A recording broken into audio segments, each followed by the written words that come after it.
Olá, quinta-feira, 6 de março, começa agora o Cidade na TV.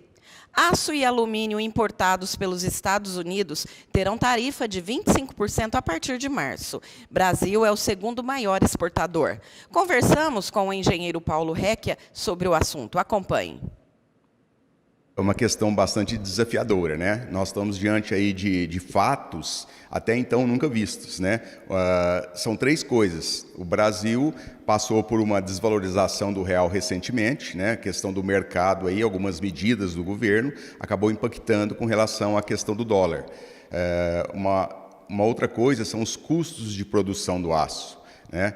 Muitos insumos eles são importados, né? E esses insumos têm tido uma flutuação em torno de 75 a 120 dólares. Essa flutuação também traz bastante apreensão para nós. E, por fim, essa política protecionista do presidente Trump, né? Que envolve aí o mundo inteiro.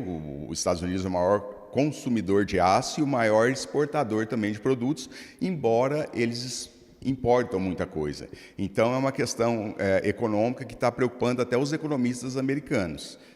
Com relação aí ao aço, tem essa questão. O Brasil é um dos maiores produtores do mundo de aço. 50% da produção de aço do Brasil vai para os Estados Unidos. O maior produtor mundial é a China, né? Só que nós temos uma vantagem nessa questão. A China ela é altamente poluente. Para a questão ambiental, o Brasil sai na frente, né? Seria uma questão, talvez, de direcionar esse produto, o aço. Países europeus, hoje em dia, dão mais valor às questões ambientais. Então, o Brasil tem essa vantagem. Mas eu acho que está muito cedo ainda, né? Mas já preocupa um pouco. Se você for analisar a questão nossa, da aba correntes, 95% do produto principal da aba, que são correntes industriais, nós utilizamos o aço, né? Para nós fica até um pouquinho complicado, porque como a gente fabrica correntes industriais, os componentes que fabricam essa corrente, eles são muito variados. Cada componente sofre forças desiguais, você precisa estar usando aços também diferentes, aços microligados, que o custo é muito maior.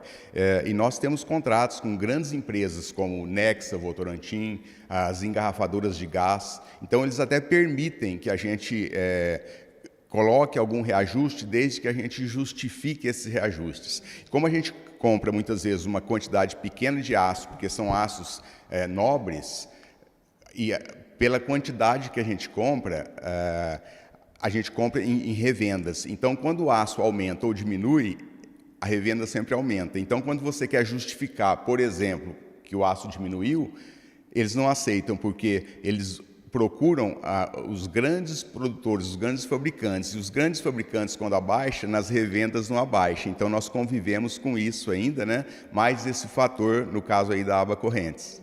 E você acredita aí que essa medida pode afetar emprego aí na indústria siderúrgica? Nós corremos esse risco, né? É um risco aí, eu diria, global, né? E que, volto a dizer, é um cenário desafiador. Nós nunca passamos por isso. Passamos, uma hora é questão de insumo, a outra hora é a questão realmente da questão cambial, mas essas três coisas ao mesmo tempo, principalmente a política protecionista, é algo que realmente preocupa mesmo. E você vê aí alguma forma, alguma alternativa aí para minimizar esses impactos? Uma alternativa seria a questão ambiental, e isso nessa parte nós já estamos na frente. As outras questões, os outros problemas, nós não temos muito o que fazer. Pode ser, de repente, temporário, ou pode ser uma coisa a longo prazo, porque é o que você disse, os Estados Unidos também dependem dessas importações. Sem dúvida. Isso um jogo uma queda de braço das duas maiores potências, né? Eles estão há algum tempo aí nessa luta para ver quem que vai dominar, né, a questão da econômica mundial. Então, é briga de gente grande. E a gente fica aqui na expectativa, não tem nada definido ainda, né? Então, é tudo muito novo. A gente fica simplesmente na expectativa, torcendo para que vá dar certo, e a gente sempre, o brasileiro, ele tem uma facilidade em sair das situações, né? E é isso que a gente espera. A gente deposita confiança nessa questão e questão de trabalho, né? A gente tem que continuar trabalhando e não podemos desanimar, né? De alguma forma, a gente tem que continuar.